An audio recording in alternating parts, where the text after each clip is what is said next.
مساء الخير ويا رب تكونوا بخير. النهارده هنتكلم في موضوع مهم، تكملة على الجزء اللي فات. ادينا نبذة بسيطة في الجزء اللي فات واتكلمنا عن القطاعات كده من بعيد. ايه هي القطاعات وايه القطاعات المهمة؟ النهارده هنكمل على الجزء ده ونقول ازاي اكتشف القطاعات الرسمية للبورصة. لما بدخل على اي تطبيق استثمار بلاقي ان التوزيعة بتاعته شكلها واسمائها مختلفة زي ما انتوا شايفين. تمام؟ طيب أعرف منين التوزيعة الرسمية اللي البورصة بتقول عليها؟ هادخل على موقع البورصة وهالاقي التوزيعة الرسمية في قطاعات البورصة. طيب بعد ما دخلت وشُفت القطاعات، هالاقي جدول كده لذيذ بيشرح لي كل قطاع بياخد قد إيه من الرأس المال السوقي، وقد إيه من الإجمالي بتاع البورصة. طيب وبعدين؟ هاختار قطاع أو 2 أو 3 بناءً على السيولة اللي معايا. طيب اخترت القطاع. وليكن مثلًا من أهم القطاعات الحالية البنوك والعقارات والموارد الأساسية. طيب اخترت قطاع زي قطاع البنوك، عندي جوّه هالاقي عشرات الأسهم. أختار بناءً على إيه؟ عيني وأنا باختار السهم على شوية عوامل. العامل الأولاني عدد عمليات البيع والشرا اللي تمت على السهم ده. العامل التاني كمية الأسهم اللي تم تداولها. العامل التالت والأهم قيمة الأسهم دي بالجنيه. طيب عملت كده حسبتي وبصيت على العامل الأول والتاني والتالت ولقيت إن أنا معايا في المحصلة كده حوالي سهم أو 2 أو 3. هاطبّق على كل سهم من دول فحص بسيط. الفحص الأولاني الأداء التاريخي بتاع السهم. تقول لي إزاي؟ أقول لك نجيب الأسهم من هنا وليكن مثلًا أبو قير. عندي تحت قدّام الرسم البياني ده مبدئيًا إحنا شايفين الرسم البياني ده بالأحمر، فماشي تمام ما فيش مشكلة. ده خلال الإيه، خلال اليوم. السهم بينزل خلال اليوم. طيب لو جيت بصّيت هالاقي السهم نزل من 51.71 ل51.45. طب هل ده فرق كبير؟ لأ، أطلع فوق ألاقي إن النسبة كلّها حوالي بنلعب في 12 قرش أو 23% طيب اللي يهمني إيه بقى؟ اللي يهمني الحركات على كل المستويات. يعني في خلال الأسبوع اللي فات إيه اللي كان بيحصل؟ السهم عِلي. طب في خلال الشهر اللي فات إيه اللي كان بيحصل؟ السهم كان بيعلى. طب في خلال ال6 شهور اللي فاتوا إيه اللي كان بيحصل؟ في تذبذب ولكن السهم عِلي بنسبة 2%. تمام؟ طب في خلال السنة اللي فاتت كلّها إيه اللي حصل؟ السهم عِلي بنسبة 3%. طيب التذبذب واللي طالع واللي نازل ده يقلّقني أو يخلّيني أتضايق أو كده؟ هنعرف ده بعدين، ولكن إن أنا راجعت الدورية بتاعة إنه السهم في كل فتراته كان بيعمل إيه. طيب إيه الاختبار التاني أو الفحص التاني؟ الفحص التاني إن أنا أشوف دورية التوزيع. التوزيع بيتم بطريقة مستمرة. أكتوبر 2020 كان في توزيع أرباح، أكتوبر 2021 وهكذا مع كل السنين وصولًا لأكتوبر 2025. طيب الشركة دي تمام كده؟ آه تمام.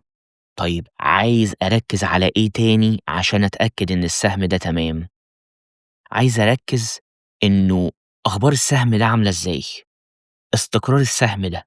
هل السهم ده بيحصل فيه تذبذب رهيب نتيجة أخبار سياسية، نتيجة أخبار اقتصادية، نتيجة أخبار متعلقة مثلًا ب بقيمة الجنيه، بالأرباح، بالشركات، مُعتمد على مادة خام معيّنة، وليكن مثلًا سهم زي شركة أبو قير مُعتمد على إمدادات الغاز.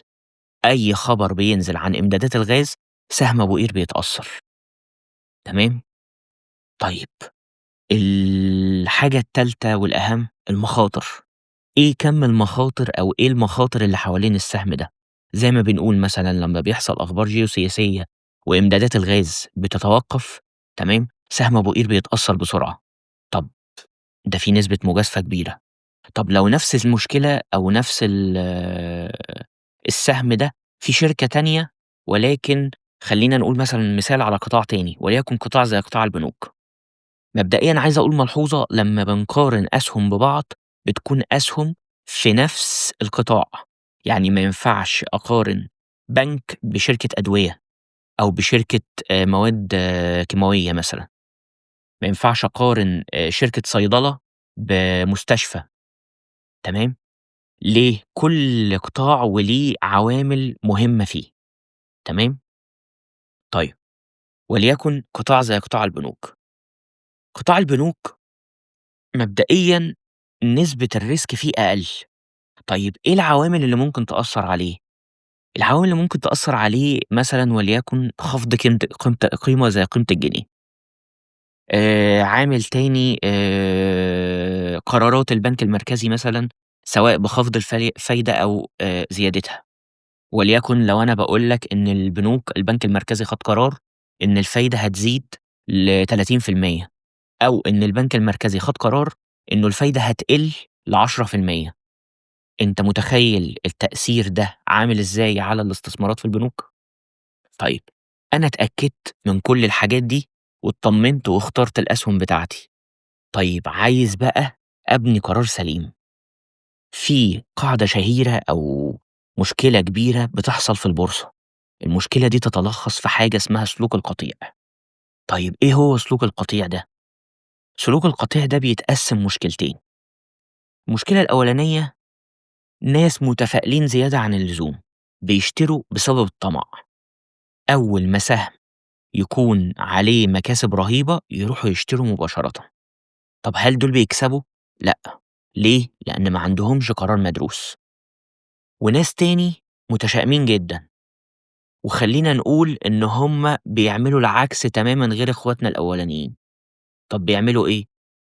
متشائمين لدرجة إن أول ما السهم يبقى فيه لون أحمر يبيع على طول. إيه أهرب يا معلم أنا مش هاعمل حاجة. طب ليه؟ طب إيه اللي حصل؟ طب قرارك ده بناءً على إيه؟ ما فيش. طيب إحنا عايزين نبقى من أي طرف من الأطراف دي؟ إحنا الحمد لله ولا طماعين ولا عندنا خوف. طيب إحنا مين؟ إحنا اللاعب الاستراتيجي، المستثمر الذكي، اللي عارف وماشي على خطة واضحة وعنده معلومة دقيقة. بينتج عن ده إيه؟ قرار سليم. أنا هاشتري وبعيدًا عن التقلُّبات والتذبذبات اللي بتحصل، أنا مكمّل في السهم بتاعي. وزي ما قُلنا المستثمر بيبُص لقُدّام. طيب، إيه ال3 أسئلة اللي أنا محتاج أسألهم لنَفْسي لو أنا باخُد قرار جديد بالشِرا أو قرار جديد بالبيع؟ عندي 3 أسئلة مهمين.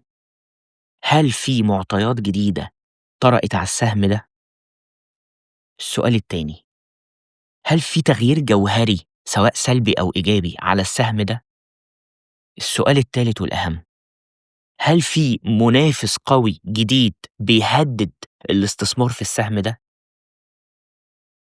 بلاش تمشي ورا البيع والشراء العشوائي من غير أسباب واقعية. خليك مكمل في خطتك واعمل اللي انت شايفه صح من وجهة نظرك.